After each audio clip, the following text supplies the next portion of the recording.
2 weeks ago, nakita ko si Boss Sebyok na nagki-crave doon sa nakita niya sa newsfeed niya.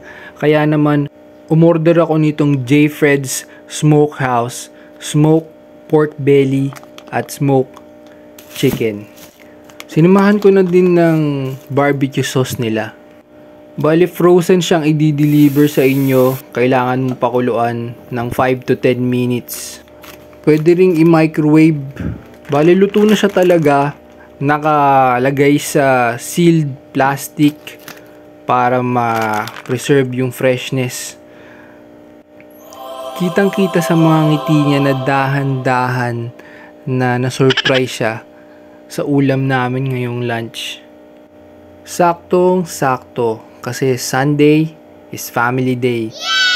Dito lang kami sa bahay, simpleng salo-salo, magkakasama kaming pamilya habang kumakain ng masarap na tanghalian.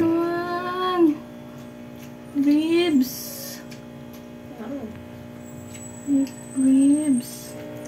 Sobrang na-enjoy ni Boss Sebyok Baby Squid number 3 at ng dalawang Baby Squid ang aming food trip ngayong Sunday.